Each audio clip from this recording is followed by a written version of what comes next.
Next, we have two important pieces related to climate and the environment. Council member and chair of our Environmental Protection Committee, Costa Constantinides, has put forward Introduction 1619, which would make several technical and clarifying amendments to Local Law 97 of 2019. That was our historic Climate Mobilization Act, which Chair Constantinides had worked on for years. And this is a cleanup bill, and I want to thank Nicole Ben for her work on that.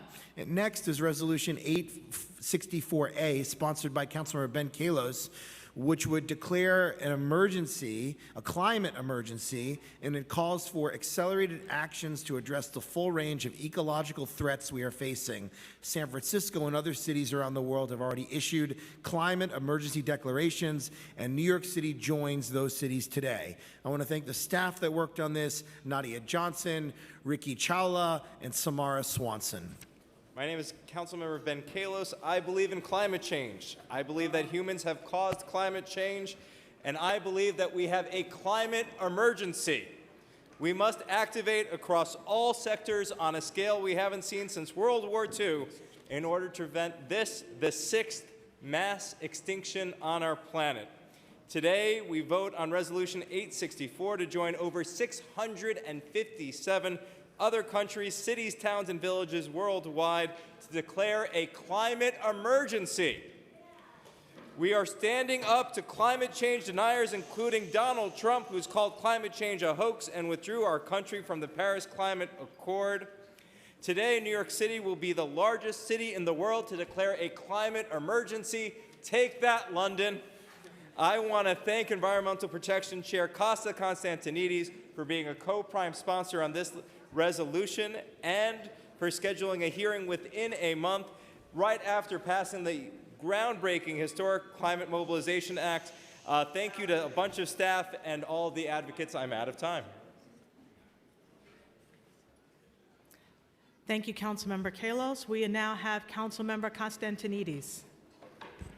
You know, whether we want to call this a crisis, we need to call it an emergency. And today, this resolution makes a firm declaration that we are in a climate emergency and that our actions need to be hastened and accelerated. I want to thank the Speaker for allowing us to vote on the resolution today and for his strong environmental leadership as we passed the Climate Mobilization Act. And of course, I want to thank Ben Kalos, the lead sponsor of the resolution. As we continue to act, we need to continue to start using words and declaring things as they are, and we are most certainly in an emergency right now when it comes to climate, and we have to treat it as such. So thank you very much. Thank you so much for your leadership. We will now read today's resolution into the record. Members who wish to vote against or abstain on this resolution should register your vote with the clerks at the dais. Resolution 864A, an amended resolution declaring a climate emergency and calling for an immediate emergency mobilization to restore a safe climate. All in favor say aye. Aye. Aye. All opposed? Abstentions? The ayes have it. I will now read onto the record Intro 1535A, which was adopted by a vote of 45 in the affirmative, 0 negative, and 1 abstention. We will now move into general discussion. We will begin with Council Members King, followed by Drum, followed by Barron. Okay, we will now begin with Councilmember Drum, followed by Councilmember Barron. Thank you very much, Madam Majority Leader. I just would like to call my colleagues' attention to Intro 1621, a local law in relation to creating a nuclear disarmament and nuclear weapon-free zone advisory committee, and to also calling their attention to Resolution 976, and it's a resolution calling on the New York City Controller to instruct the pension funds of public employees to divest from and avoid financial exposure to companies involved in the production and maintenance of nuclear weapons, reaffirming New York City as a nuclear weapons-free zone, and joining the ICANN Cities Appeal, and calling on the United States to support and join the Treaty on the Prohibition of Nuclear Weapons. It's time for us to end the proliferation of nuclear weapons, and urge my colleagues to sign on to that legislation. Thank you. Thank you, Councilmember Drum. Now, Councilmember Barron.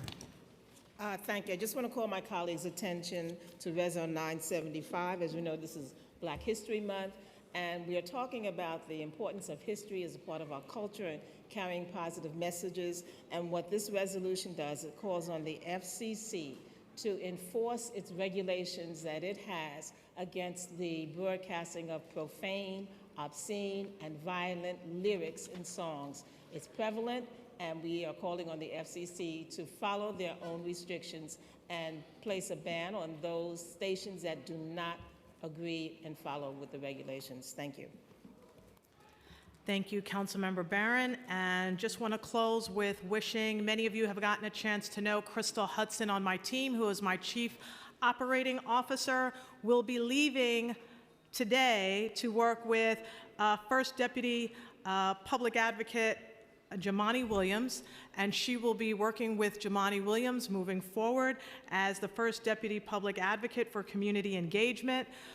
Public Advocate Jamani Williams has done a phenomenal job at poaching the great talent of the City Council, and I'm so sad to see her leave, but she is going to go off to do extraordinary things, and I'm excited to see her growth and development, and you will continue to hear wonderful and phenomenal things, and wishing all of my colleagues a wonderful summer, an opportunity to regroup, to rest, perhaps go on a vacation if you're so lucky. And I thank you all for the incredible work that we have done with the leadership of Speaker Corey Johnson, who will now close us out. I hope everyone enjoys the summer until we see you in July and has a safe Pride weekend and a safe 4th of July. The stated meeting of June 26, 2019 is hereby adjourned. Happy summer.